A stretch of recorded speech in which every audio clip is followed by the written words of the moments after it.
Welcome back, everyone. We are going to discuss how to start a podcast and tell you a little bit about the reasons why having a podcast in 2021 is where you want to be.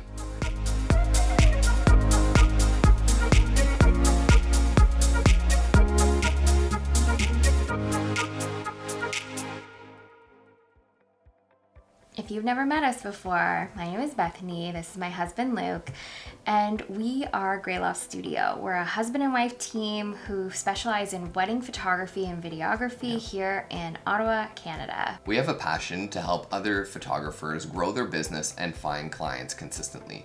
And this is why we love talking to you about how to start your podcast in 2021. So if you're not already, make sure you hit that subscribe button and like this video because we release videos like this every week and you're not going to want to miss them. So Luke, why would somebody start a podcast in 2021? Doesn't everybody have a podcast these days? That's true, but you should also start a podcast because it's just another way for you to get noticed using the podcast platform, either online, Spotify, Apple Music. Other people, clients, and other photographers can find you, and that just grows your network. What's really cool too about starting a podcast is being able to interview people that perhaps you never thought you would ever be able to talk to. I found that, sending DMs and things like that is really cool, but imagine being able to interview your idol, which we've been able to do on our podcast more than once. And it's been so amazing to be able to connect with people on a different level. Podcasts just kind of get you in the door. So if you are somebody who's really passionate about what you do, this is such an amazing tool for you, and it's never too late. It's just like saying we're going to start a YouTube channel, we're going to start our business. It's never too late. I think that if you are passionate about what you do, then you definitely need to consider doing a podcast because, again, like Luke said, it's another avenue for your potential clients to get to know you, right? To get to trust you. And you never know who's listening, which is kind of the beautiful thing about podcasts. So one of the first things you need to do to start a podcast is to brainstorm what it is, what niche you're going to be going into with the podcast. Anyone that thinks they're going to talk to every single person on their podcast really ends up talking to nobody. Definitely. So you have to just find one specific thing that you really want to. For example, we use ours is called Path to Business, and we interview people about their journey from where they started to now being entrepreneurs, and they explain all of that through that, and we relate to them on certain things because every entrepreneur always goes through the same kind of steps where you start a business. And then you get super busy and you start hiring and then you potentially burn out. I don't know. There's so many things that are relatable between different businesses, and you just need to find the thing that makes you stand out. And what you want to do is just give value constantly, and that's also a really good thing. You just have to make sure that you're giving the audience or whoever is listening, something to keep them interested.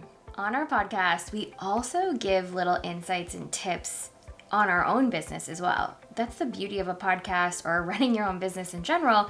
You can make the rules up as you go. There really is limitless potential or opportunities for you to use your podcast on. So if you start doing, a season talking about your wedding photography business, and then you want to talk a little bit more about just weddings in general, you could just totally skip over to that or change seasons, and it's okay because it's your podcast, it's your business, and it's your decision ultimately. Now, like Luke said, niching down is really important, but don't feel like you have to pick a specific topic and stick with it forever. Yeah. I know that was something that I struggled with, how do I want to do this podcast? What do I want it to be about? What do I want to talk about? At first, it was just me doing the podcast, and now I've actually added Luke onto the podcast because I found that, we work better together and we work better as a team, and it felt more like a chore doing it just by myself than doing it with him.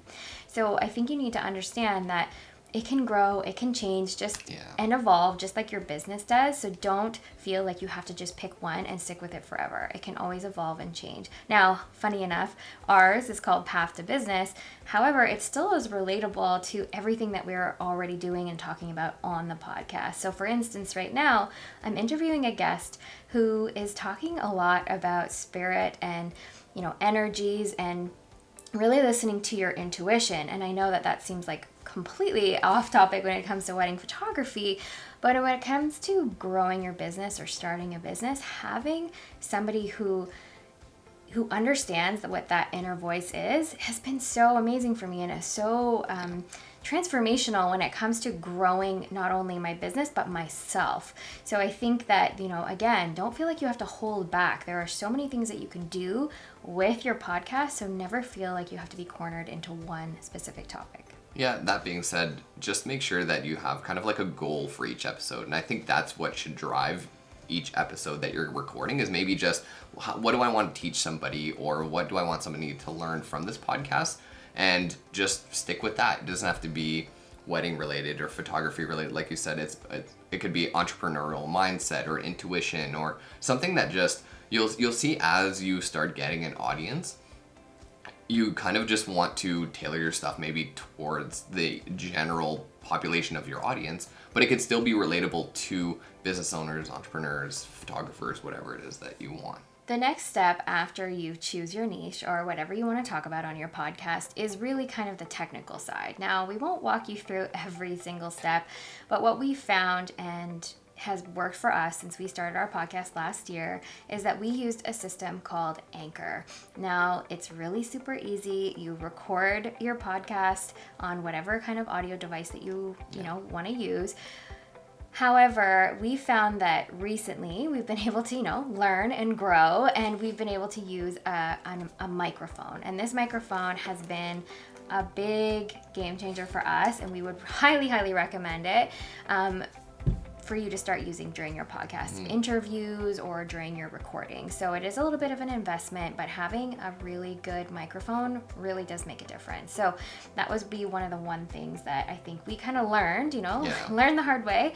But I would recommend investing in a decent microphone, because that will really make the difference to the audio. Because remember, that's the only thing that they're gonna know is just hearing the audio, right? So making sure that it sounds good is really important. Especially when we're interviewing people. Because of COVID, we do a lot of our interviews through Zoom, and that can play a big part of the quality in the audio, especially when you're recording it and it's coming from outside sources and things like that. When you're by yourself, the microphone is a great way to record directly to a computer, or most phones have a voice record app, and it's pretty clear if you have it in a pretty tight room and there's not a lot of echo. Just test it out by yourself before you record a whole episode and then realize, the audio is not great. Test it out a little bit, figure that out, because it's going to be a huge part of you recording all of your podcasts.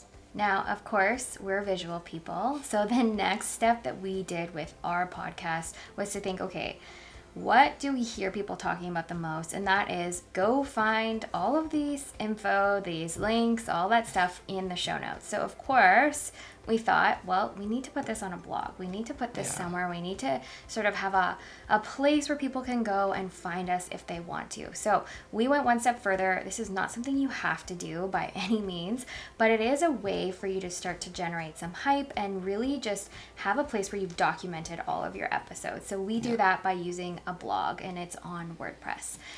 The beautiful thing about this is you can actually embed, which is very technical, I know, but you can actually embed your episode from Anchor directly into your podcast blog, and then you can also put links to Spotify and Apple Podcasts right there in the in the blog post, and you can also write little blurbs in there and add links as well. So it really is worthwhile to invest. I recommend at least 300 words for your blog. You can even add a picture if you want. If you're interviewing a guest, it's nice to put a picture of the guest on there with the episode number and the episode name. And we found that that's just a really nice way for people to then share it. And, if somebody's Googling for that person or that episode, hopefully not only will your blog come up, but your website and how they can contact you and follow you and all those good things too. And a blog is a great way to start sharing that link with whoever wants to listen to the podcast. It drives traffic to your website, which we're a huge believer of drawing traffic to your website, because then people get stuck on your website and they look at other things, which is always a good thing for you. And we also take it a step further, I guess, and we also post it on Instagram with a link back to the blog. So you see how one thing leads to another, and you should be taking advantage of kind of all the different avenues to really get your name out there and get people listening to your podcast. Yeah, it's definitely something that you should be doing. It seems like a lot of work, and I promise you it will feel like a lot of work, especially at the beginning. But one of the things that I was told by somebody who's been doing podcasts for a little while was that when you do go to release your podcast, you should probably look at recording 1 to 3 episodes. So this is a little bonus tip for you, so that way when people do listen to your first episode, and usually they recommend that you talk about yourself and do a little bit of an intro and why you want to do a podcast.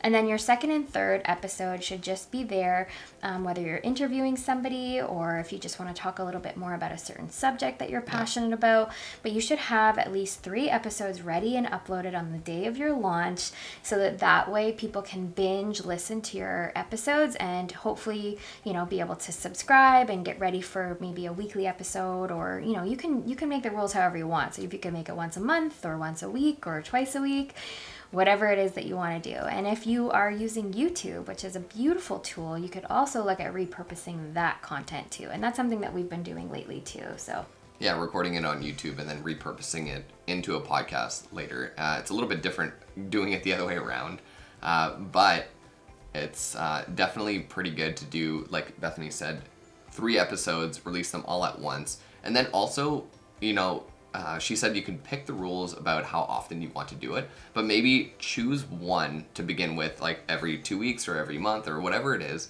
and tell that to your audience, because then it becomes something they expect, and then they know when a new episode is going to be released, and they can look forward to it. Yeah, and having them subscribe is really key as well. So then that way they get a notification when your new episode goes live.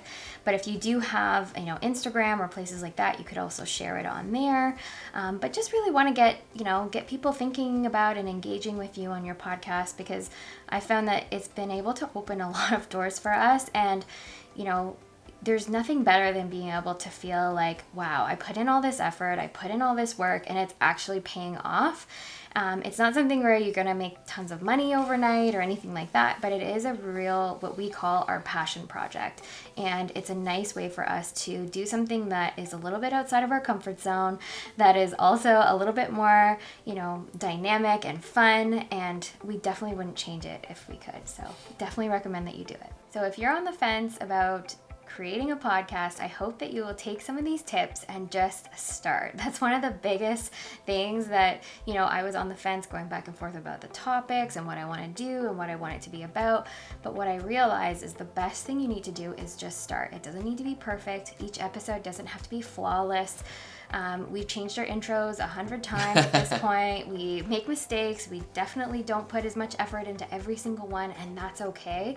But know that just starting and getting yourself out there is going to be better in the long run. So just do it. Stop holding back and just do it. And if you do have an amazing podcast that you want to share with us, please put it in the comments below, because we would love to support you and listen as well. So make sure that if you are not subscribed to our podcast, that you head on over to wherever you listen to podcasts and find Path to Business, and you can subscribe to it and give us a rating if you're loving it as well.